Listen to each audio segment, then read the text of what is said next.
Ever feel outmatched? Like you're fighting an uphill battle, maybe even outnumbered? Yeah, we've all been there. It's like that sinking feeling when you realize the odds are stacked against you. Well, today we're diving into some classic military theory that speaks directly to that feeling. Oh, you mean Clausewitz? You got it. We're tackling Carl von Clausewitz's On War, specifically Book 5, Chapters 1 through 3. Those chapters deal with some pretty big concepts, theaters of war, armies, and campaigns. Big, but essential, right? Yeah, Even if you're not a general, understanding these ideas can change how you view any conflict. absolutely. Clausewitz had this way of breaking down complex ideas into principles that are helpful even for those in the thick of it. It's like he's giving you the tools to think strategically no matter your role. Exactly. And he starts right out of the gate by emphasizing the importance of clear definitions. Like, what exactly do we mean by a theater of war? It's not as simple as it might sound. It's more than just where the fighting happens. Right. Clausewitz saw it as this space with its own kind of logic, a small whole, complete in itself.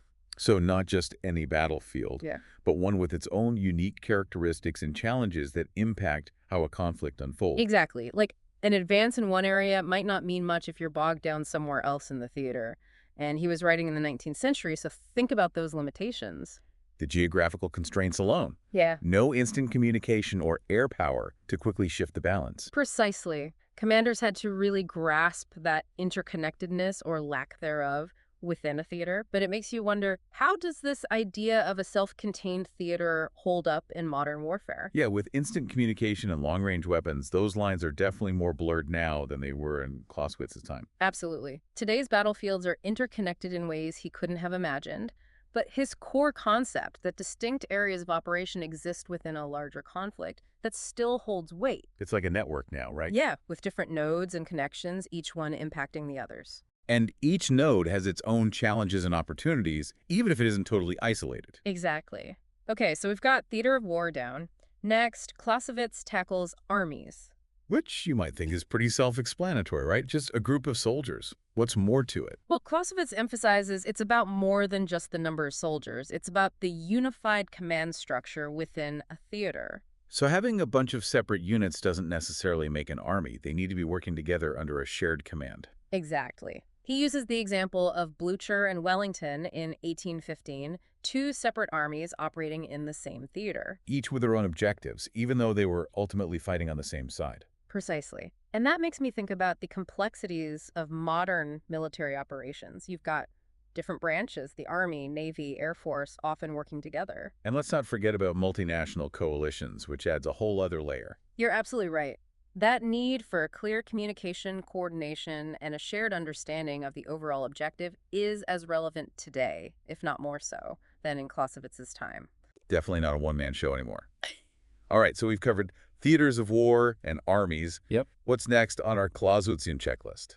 The last piece of this definition puzzle is campaigns. Okay, this one seems pretty straightforward. A specific military operation with a clear start and end date. Not quite. That's what I thought too, but Clausewitz actually cautions against thinking of campaigns as tied to a calendar year.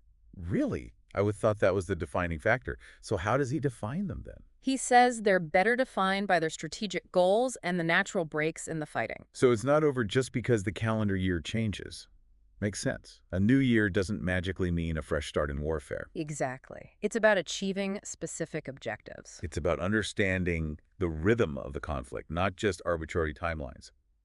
So we've got these carefully defined terms: theaters, armies, campaigns. But how do they all come together in Clausewitz's view of warfare? Well, that's where things get really interesting. Clausewitz argues that in his time, the scale of warfare had shifted dramatically.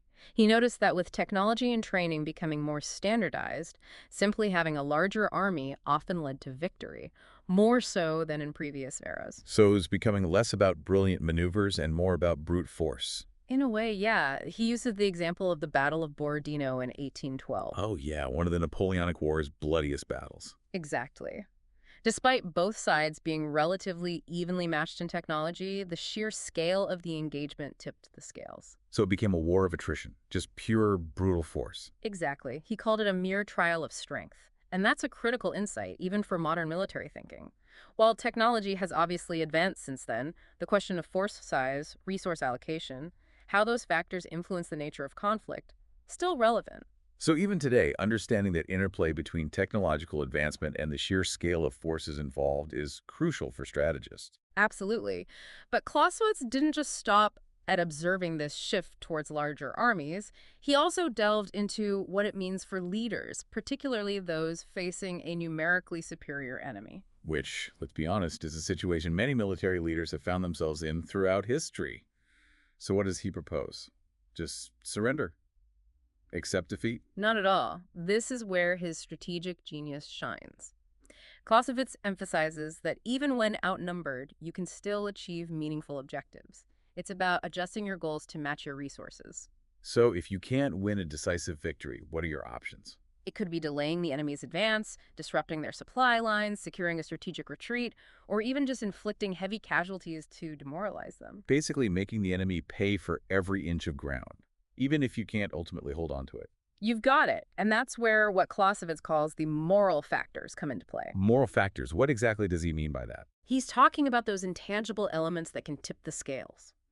Courage, determination, the fighting spirit of the troops, clever tactics, and the commander's ability to inspire confidence, even in the face of adversity. So it's about maximizing those intangible advantages, especially when you're the underdog. Exactly. Clausewitz argues that these factors become even more critical when you're outnumbered because they can act as a force multiplier. And to illustrate this, he frequently cites the example of Frederick the Great of Prussia. Frederick the Great, wasn't he constantly outnumbered in his wars? Exactly. Frederick was a master of turning seeming disadvantages into opportunities. He excelled at maneuvering his troops, utilizing terrain to his advantage, and keeping his army motivated against larger forces. Do you have a specific example of how he used those moral factors to outmaneuver his enemies? One famous example is the Battle of Leuthen in 1757 during the Seven Years' War.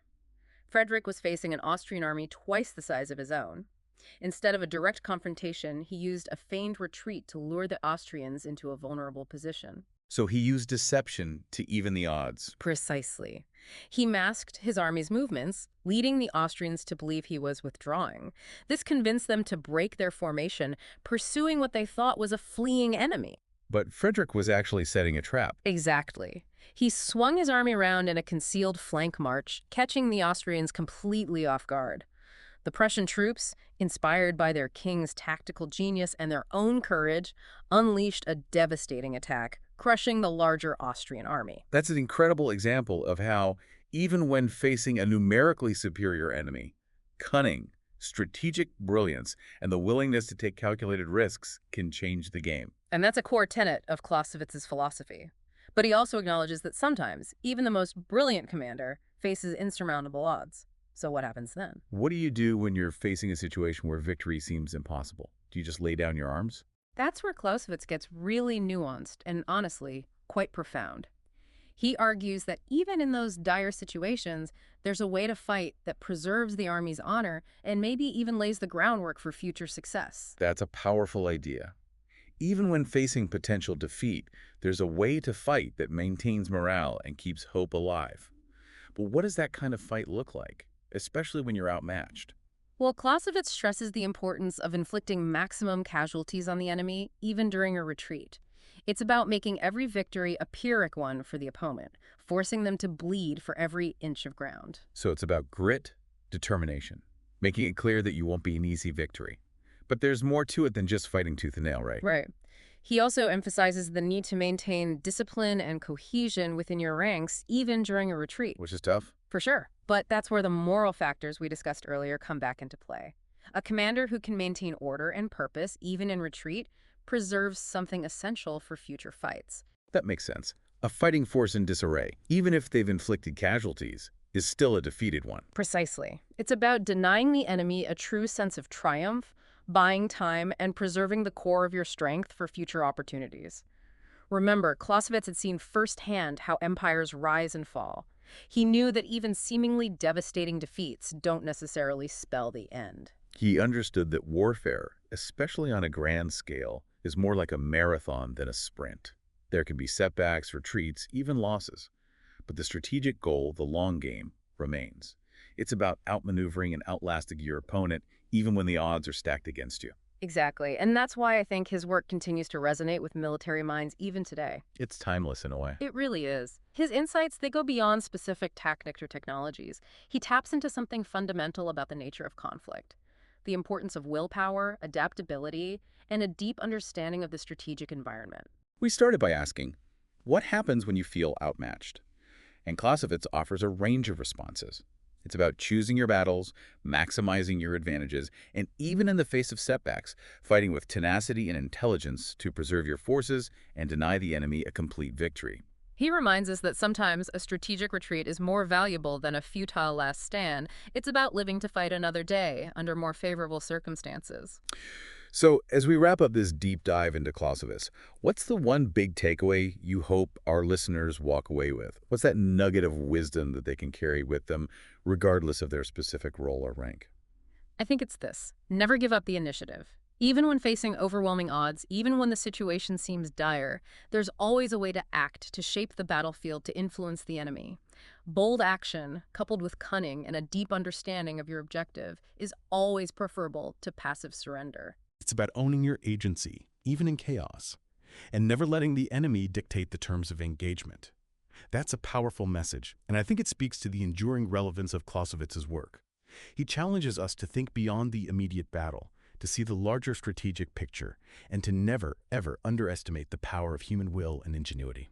Thanks for joining us on this deep dive into Carl von Clausewitz's On War. We'll catch you next time for another exploration of the ideas that shape our world.